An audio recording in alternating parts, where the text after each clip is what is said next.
좋은 아침입니다. 7월 29일 오늘의 이슈 한보영 전합니다. 자, 외화보험에 대한 소비자들의 주의를 요하는 그러한 기사 내용이 가장 먼저 눈에 띕니다. 생명보험협회에서 뇌혈관 질환에 대한 광고성 기사가 있어서 같이 보도록 하겠습니다. 그 재테크 관련 기사로는 앞으로 고금리 시대 당분간 없을 테니까 이렇게 투자하는 것이 좋다라는 전문가들의 견해를 드려보도록 하고요. 그리고 요즘 안전자산의 투자가 굉장히 각광을 받고 있는데 달러보다는 금 투자가 좀 더 좋지 않냐라는 그러한 기사 내용도 같이 보도록 하고요. 상반기에 지금 잠자고 있는 예금을 726억이나 찾아갔다라고 합니다. 온라인으로 조회 가능하고 또 언제든지 50만 원 이하는 온라인으로도 또 환급받을 수 있으니까 이 방법 한번 알아보도록 하고요. 마지막으로 해외 채권형 펀드에 현명하게 투자하는 방법 전문가의 이야기를 한번 들어보도록 하겠습니다. 자, 보험 관련 기사부터 한번 볼까요? 자, 외화보험은 핫테크 상품이 아니다. 요즘 외화보험 잘 팔고 있죠. 대부분 달러에 집중되어 있는 상품이고요. 거기에 위안화까지 같이 이제 두 가지로 좀 집중이 되고 있는데, 아시다시피 환율은 뭐 주가보다 더 예측하기 힘들다. 그런데 보험이란 상품이 장기 상품이기 때문에 장기 달러의 어떠한 강세라든가 또 뭐 위안화가 뭐 달러를 대체할 수 있다라든가 이러한 이제 시각을 보고 장기적인 안목을 보고 투자하는 방향으로 얘기를 하고 있는데 물론 이제 늘 그렇듯이 세일즈하는 사람한테 달려 있는 것 같습니다. 소비자들은 뭐 아시다시피 보험금과 보험료도 구분을 못하는 그런 분들도 많이 있기 때문에 이 보험이란 상품과 환테크에 대한 어떤 시각을 제대로 구분하지 못하기 때문에 많은 피해자들이 나중에 발생될 수도 있을 것 같아서 이런 주의보를 좀 올린 것 같고요. 여기서 이제 예를 들어서 얘기하는 게 뭐냐면 사망보험금이 30만 달러입니다. 그리고 20년 동안 매달 보험료를 750달러씩 내는 외화종신보험이 있다라고 하자고요. 그러면 원달러 환율이 1100원일 때는 750달러가 한화로 82만 5천 원인데 환율이 당연히 상승하게 되면 그 원화 가치가 떨어지는 거죠. 그러면 97만 5천 원의 보험료를 내야 되니까 15만 원 정도가 더 늘어나는 거예요. 그럼 보험료를 더 내야 되는 거죠.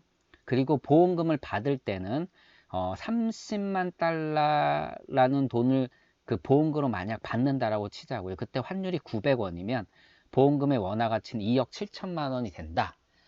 왜냐하면 가입할 때 이게 뭐가 문제냐면 가입할 때는 환율이 1100원이니까 3억 3천만 원 받을 거라고 생각했는데 6천만 원이 줄여서 받는 거죠. 그러니까 이런 문제점들이 발생될 수 있다라고 하는데 예를 든 것이 너무 극단적으로 들었습니다. 사실 뭐 제가 누구 편을 들고 말고를 떠나서 너무 극단적으로 들었는데 무튼 하도 판매를 긍정적으로 하고 장기적으로 달러의 어떤 그 환율에 대한 어떤 꿈을 부풀리다 보니까 반대로 여기서는 이렇게 강력하게 이제 그 예를 들어서 이제 소비자에게 경각심을 알리는 거죠. 무튼 뭐 물론 환율을 통해서 매매 차익에 그러니까 환율을 통한 이제 그 수익을 올릴 수도 있지만 이러한 부분들이 그 안에 위험으로 도사리고 있다라고 분명히 확인할 필요가 있습니다. 그리고 뭐 정말로 보험이라는 것에 집중해서 가입을 하고 환테크에 대한 것들을 알파로 생각을 해야 되는데 일부 판매원들의 이제 그 어떻게 보면 이제 뭐 조장이죠. 예, 이런 걸 통해서 이걸 환테크 상품으로 가입하는 경우는 매우 위험합니다. 왜냐하면 뭐 이게 뭐가 뭐 해지가 되는 것도 아니고 결국은 해지해서 손실로 이어질 수 있기 때문에 조심해야 된다라고 말씀을 드립니다. 그리고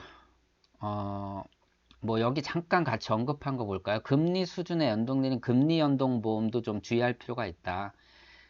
공시율이 매월 바뀌니까 미국이나 중국 금리가 한국보다 이례적으로 지금 높잖아요. 근데 일반적으로 그렇지 않죠. 지금 단기적으로 이러한 현상이 벌어지고 있는 거고요.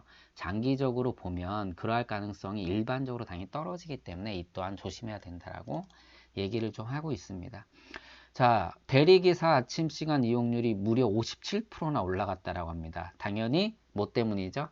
네, 최근에 발효된 제2윤창호법 때문에 그렇고요. 시행 이후에 엄청나게 대리 이용자율이 높아지고 좋은 소식이죠. 교통사고, 음주운전 교통사고 건수가 많이 30%나 줄어들었다라고 합니다.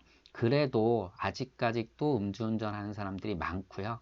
그리고 이 음주운전 단속을 알리는 그런 애플리케이션이 있습니다. 뭐 더더더, 하하, 피하세 이렇게 10개 정도 있는데 여기에 이용자 수가 무려 400만 명이라고 해서 이것들을 활용 못하게 하는 그런 법을 개정하겠다라고 하네요.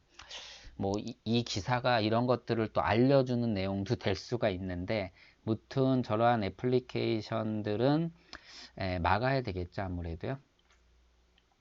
그리고 생명보험협회에서 뇌혈관 관련 질환에 대해서 광고성 기사가 나왔습니다. 국내 사망 원인 3위 해가지고 뇌혈관 질환에 대한 통계 자료가 잘 나타나 있으니까 한번 보실 필요가 있고요.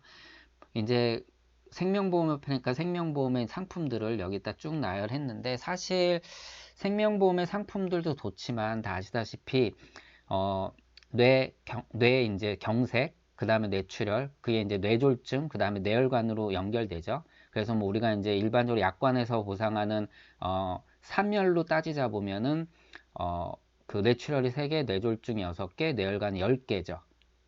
근데 최근에 이제 손해보험협회에서 뇌혈관 상품이 뭐 과거에 이제 뭐 절판에 굉장히 그 활용됐던 그런 상품들이 지금 가입 금액이 커지고 있고 확대되고 있으니까 사실 이게 보장 범위가 넓다 보니까 생명보험 쪽에서도 뭐 그 교차를 이용해서 손해보험 쪽으로 보상을 좀 그 집중하는 것이 뭐 당연히 소비자한테는 유리할 것으로 보입니다. 뭐 물론 보험료나 이런 것도 같이 감안을 해야 되겠지만요. 보험기사는 여기까지 보도록 하고요. 재택 관련 기사 보도록 하겠습니다. 고금리 시대 당분간 없다. 그러니까는 너무 기대하지 마라. 일단 기대하지 말라라는 거죠. 그리고 지금 경기도 좋지 않으니까 주식시장도 좋지 않으니까 안전자산으로 갖고 가고 안전자산의 기대 수익률도 좀 낮춰라라는 그러한 얘기입니다. 아무튼 5대 은행 PB들의 얘기를 정리해 보면 이렇게 잘 정리되어 있으면 한번 읽어보시면 될 것 같고요. 목표 수익률 낮게 잡고 정기예금의 2~3배 수준을 잡고 추천 상품들은 지금 변동성 적은 지수형 ELS나 신흥국 채권형 펀드 당연히 지금 뭐 선진국이나 뭐 지금 그 신흥국들이나 이제 금리 인하에 대한 기대를 좀 하고 있죠. 그리고 유럽 중앙은행도 지금 강력하게 또 그 금리 인하에 대한 시사점을 발표를 했습니다. 이것이 분명히 미국에 영향을 미칠 것이고요. 미국 페드가 이제 말에 발표를 하죠. 그때 금리 인하에 대한 어떤 힘을 좀 실어줄 것 같습니다. 그래서 좀 유동성 장세가 펼치고 있다 보니까 이쪽에 좀 기대감을 갖고 있는 거고요. 그 대출 전략 같은 경우는 당연히 금리 인하에 대한 기대감이 계속 이루어지니까 그 나타나니까 변동금리 쪽으로 갖고 가는 거고 앞서 말씀드린 것처럼 달러나 금에 대한 투자 결국은 이제 안전자산에 투자하는 것이 좋고 퇴직 후 전략 같은 경우는 뭐 이러한 위험 시기에 금융자산으로만 살고 계시는 분들은 당연히 아시다시피 안전자산이 최우선이죠. 거기에 이제 세금 덜 떼고, 그 다음에 안 떼고, 그 다음에 또 건강보험과 연동된 거에 있어서 적용 받지 않는 그런 비과세 쪽의 전략을 좀 맞출 필요가 있다. 뭐 이런 얘기들인 것 같습니다. 읽어보시면 자산 관리하는 데는 굉장히 좋은 팁이 될 것 같고요. 물론 이제 장기적인 안목과 단기적인 안목에 따라서 이 적용하는 것은 좀 달리 할 수 있겠죠. 그리고 이제 금이요, 이제 은도 뛴다. 금은 최근에 들어와서 약간 조정을 보이고 있어요. 뭐 어느 자산이나 늘 그렇듯이 시장에서 이제 가격이 올라가게 되면 조금씩 뭐 수익을 낸 사람들이 환매를 하면서 또 가격이 올라가다 보면 아시다시피 이제 조금은 그 매수에 대한 이제 두려움이 생기죠. 그럼 이제 금이 그런 반면에 은 같은 경우는 지금 지속적으로 또 상승하고 있다는 그런 얘기입니다.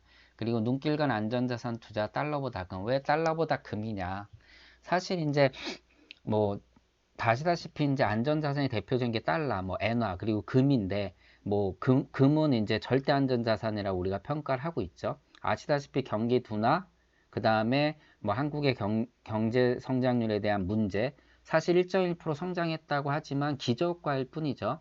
이전에 마이너스 났기 때문에 그거에 대해서 올라온 거라고 볼 수 있고 아직도 전망이 좋지 않죠. 거기에다가 일본의 경제 보복 또한 좋지 않은 시장으로 흘러가고 있고 결국은 생각보다 빨리 18일 날 금리 인하도 단행을 했고요.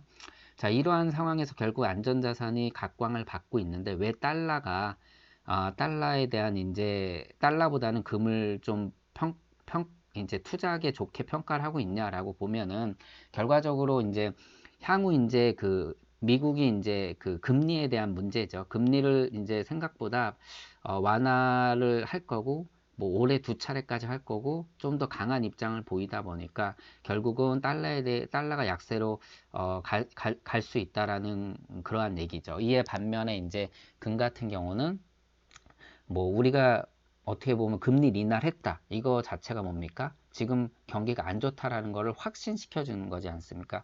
그리고 앞으로도 이게 쉽게 풀리지 않을 것이고 뭐 미중 무역 전제 요번에 이제 다시 뭐 협상을 한다라고 하지만 사실 불투명하게 보는 경우가 많고 앞서 말씀드린 것처럼 ECB도 금리 인하를 단행한다고 하니까 결국은 뭐 안전자산에서는 좀 더 금이 투자하기에는 좀 적절할 것이라고 전문가들이 보고 있다라는 겁니다. 그리고 뭐 10대 그룹 시가총액 이달 17조 증발했다. 뭐 SK백은 다 증발했다라고 얘기가 나오는데 지난번에 이제 펀드 얘기할 때 이런 말씀 드렸죠. 지금 뭐 대형주보다는 중소형주가 좀 더 나을 것이다라고 얘기하는 게 뭐 이런 거죠. 아니면 이 글로벌 시장이나 경기에 좀 민감하지 않은 그러한 펀드들 그런 쪽에 투자하는 것이 유리하다고 얘기한 것에 이제 연결되는 내용에서 한번 맞춰봤고요. 뭐 FOMC 결과 이제 30일에 이게 이제 가장 촉각을 받고 있죠. 일단 뭐 2분기 주요 기업들 S&P 500 지수의 구성 기업들 3분의 1이 이번 주 2분기에 실적 발표하고 다양한 지표들이 나오는데 그 중에서도 이제 FOMC의 금리 인하에 대한 이제 하냐 마느냐 할 것 같은데 이번에 어느 정도 할 거냐 뭐 0.5% 0.25가 이제 가장 이제 힘이 실리는 그러한 이제 금리 인하 폭이고요. 0.5도 할 것이다 이런 얘기가 나오면서 일단 월말에 이런 발표와 지표들을 눈여겨보게 되면 방향을 좀 잘 잡을 수 있을 것 같습니다. 그리고 뭐 반도체 휴먼 예금 726억 찾아갔대요. 상반기에요. 저도 여기 들어와서 돈 찾았습니다. 실제로. 예, 온라인 접속하면 되고요. 휴먼 예금 찾아줌이라는 포털에 검색하시면 바로 접속할 수 있고요. 본인 인증만 하게 되면 바로 찾을 수 있는데 문제는 이제 50만 원까지는 돌려받을 수 있고 50만 원 넘게 되면 서민금융통합지원센터나 해당 금융영업점을 찾아가야 되는데 귀찮지만 저도 가보고 싶네요. 50만 원 넘게 있었으면 좋겠습니다. 무튼 혹시나 한번 검색해 보세요. 혹시 거기에 생각지도 못한 돈이 있을 수 있으니까요. 그리고 크라우드 펀딩이라는 게 어떻게 보면 이제 뭐 말도 많고 탈도 많았는데요. 최근에 공유 정요미 주연의 82년생 김지영, 그리고 박서준 안성기 주연의 사자, 최민석 한석규 주연의 천문, 이 세 편에 투자하는 상품이 선보였습니다. 2주 동안에 1200명이 투자해서 7억을 모았다고 하는데 사실 여기에 일반 사람들이 투자하는 건 어렵죠. 당연히 뭐 우리 영화 딱 시작하게 되면 뭐 거기 투자자에서 쫙 이렇게 나오는데 거기 이름 올릴 정도면은 어떻게 보면 고액 자산가들이나 뭐 VC나 이런 사람들이 들어가는데 일단 크라우드 펀딩을 통해서 이런 데 투자할 수 있다라는 거죠. 굉장히 뭐라 그럴까 이제 좀 도와준다라는 거. 이게 지금 저 세 편의 영화는 어떻게 보면 조금 메이저급이긴 한데 다양한 투자자들이 굉장히 많습니다. 뭐 여기에 보게 되면은 뭐라 그럴까요? 뭐 영화에 투자하는 것은 기본이고요. 어떤 회사에 투자하는 경우도 있고 또는 환경단체에 뭐 투자하는 경우도 있고 여러 가지가 있습니다. 물론 이게 이제 다 비즈니스를 하는 과정에서 투자를 하는데 여기에 투자하게 되면 좋은 게 뭐냐면 투자 수익도 기대할 수 있고 뭐 다시다시피 뭐 이제 투자했다라는 이유만으로 어떤 좀 혜택을 받는다라는 거죠. 그래서 VIP 혜택이라고 하면은 뭐 옐로우 리버비치라는 축제 행사에 했을 땐 프리패스 이용권을 받았다. 뭐 사진 전시회에 투자했을 경우 관람권을 선물로 받고 복고풍 컨셉 내세운 88 선수촌 홍대점이라는 고깃집 투자한 경우는 공짜 칵테일 뭐 쿠폰을 받았다. 이런 것들을 같이 누릴 수 있는데 뭐라 그럴까, 크라우드 펀딩은 어떻게 보면 뭐 이렇게 함부로 얘기하면 안 되겠지만 물론 투자기 때문에 손실이나 이런 위험도 있지만 어떻게 보면 좀 도와준다라는 약간의 이제 후원 또는 기부 이러한 부분들도 같이 있을 수 있고요. 여기에다가 어떻게 보면 내가 좋은 것을 좀 경험할 수 있는 그러한 그 인생 경험도 같이 담을 수 있을 것 같습니다. 마지막으로 해외 채권형 펀드 현명하게 투자하는 방법. 펀드에 대해서는 과거에 이제 꼭 한번 읽어보시라고 권유드린 책이 채권 투자 핵심 노하우라고 나경환 상무가 이제 작가가 지은 책이 있는데 채권 투자에 대해서 굉장히 쉽게 설명을 해놨습니다. 물론 쉽다라고 평가하는 거는 제 개인적인 주관적인 걸 수도 있지만 많은 분들이 같은 평가를 많이 내주셨는데 여기서 이제 해외 채권형 펀드 현명에 투자하는 방법을 간략하게 정리를 해놨는데 일단 지금 불확실성 크죠. 금리 인하하고 있죠. 결국은 주식형보다는 안전자산에 투자를 하는데 예금으로 가자니 물가도 못 넘어서니까 결국은 채권형 투자에 몰리는데 해외 쪽에 눈을 돌릴 수밖에 없는 상황이다라는 것이죠. 예, 결국은 중수익, 중위험 이것이 펀드 그 중에서도 해외 채권형 펀드에 이제 투자하는 것이 유리하다라고 좀 얘기를 하고 있는데요. 일단 글로벌 채권 시장 투자 환경을 살펴보면은 선진국, 신흥국 둘 다 금리 인하하는 추세입니다. 예, 앞서 말씀을 드렸죠. 그리고 당분간 해외 채권형 펀드에 투자를 하게 되면은 당연히 자, 채권형 펀드는 당연히 이제 이자를 받을 수 있다라는 게 기본 수익이고요. 그리고 당연히 이 채권도 거래가 된단 말이에요. 내가 3%짜리 채권을 샀는데 금리가 인하해서 2% 채권이 나오면 3%짜리보다 2%짜리가 어떻게, 그러니까 평가 절하가 되는 거죠. 그래서 3% 갖고 있는 사람은 2%로 금리가 떨어지게 되면 이게 이제 이거를 살려고 하는 사람들이 많으니까 당연히 평가가 높아지는 겁니다. 그래서 여기에서 또 매매 차익도 얻을 수 있는 게 바로 채권 투자죠. 그래서 이 두 가지 수익을 생각해야 된다는 것이죠. 그래서 해외 채권형 펀드에 투자할 때는 투자 지역, 투자 등급, 그리고 발행 주체, 만기 등을 생각해야 된다. 예, 지역, 등급, 주체, 만기입니다. 그래서 먼저 국가를 살펴볼 필요가 있죠. 당연히 뭐 선진국으로 가면 투자 수익이 좀 떨어지는 거고 안전한 거고 신흥국으로 가면 수익이 높은 반면에 수익이 높은 반 위험성이 높아지는 거죠. 그만큼이요. 그래서 이제 투자를 할 때는 그 기업이나 또는 국가의 경제 상황이나 뭐 재정 상황 이런 것들을 당연히 점검할 필요가 있는 거고요. 그 다음에 등급 봐야 되겠죠. 다 아시다시피 투자 적격은 트리플 B까지 적격이고 그 밑으로는 이제 비적격해서 하이힐드 채권이라고 보통 우리가 불리죠. 뭐 최근에 하이힐드 채권이 좋은 수익을 내고 있습니다. 하지만 하이힐드 채권은 사실 금리 인상기에 어떻게 보면 경기가 좋아질 때 금리를 인상하는 거 그때 어떻게 보면 위험 등급이 높은 회사들이 더 살아날 가능성이 높기 때문에 그때 수익을 많이 볼 수가 있는데 최근에는 금리 인하기에도 좋은 수익을 내는 하이힐드 채권들이 많아서 뭐 많다라고 하기엔 이제 그런 기사들이 좀 있어서 그쪽으로 좋은 평가를 받고 있는데 잘 살펴볼 필요가 있다라고 얘기를 하는 겁니다. 그래서 일단은 등급을 보란 얘기고요. 등급은 삐삐삐 위냐 아래냐 이걸 보고 결정할 필요가 있다라는 거고요. 그리고 뭐 지금 상황이라면 경기가 좋지 않으니까 어떻게 보면 투자 비적격으로 투자하는 것은 좋지 않다라는 거죠. 예. 그리고 그 다음에 이제 그 채권 발행 주체가 국채나 회사채냐. 당연히 국채는 안전성이 높고 금리가 낮고요. 회사채는 안정성이 떨어지는 반면에 금리가 높다라는 거죠. 뭐 당연할 수밖에 없는 거고요. 그리고 마지막으로 이제 잔존 만기죠. 만기를 봐야 될 필요성이 굉장히 중요한 게 앞서 말씀드린 것처럼 발행했을 때랑 그 이후에 이제 금리 현황을 봐야 된다라는 거죠. 따라서 만기가 길어질수록 금리 변화에 더 많은 영향을 미치니까 당연히 이게 매우 이제 중요한 역할을 하는 거고요. 최근엔 금리가 인하되는 방향이니까 채권이 좀 계속 좋죠. 그렇기 때문에 지금은 채권 투자가 투자에 이제 적극적으로 포트폴리오 할 필요가 있다라고 얘기를 하는 겁니다.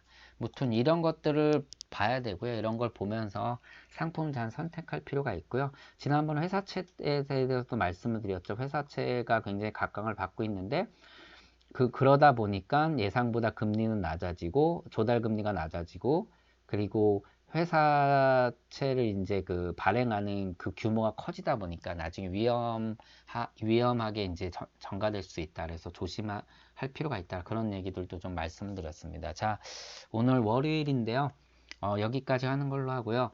이제 오후부터는 비가 좀 그치고 또 무더위가 온다라고 합니다. 건강 유념하시고요. 좋은 한 주 시작하시기 바랍니다. 한국보험보장연구소의 고정 소장이었습니다. 고맙습니다.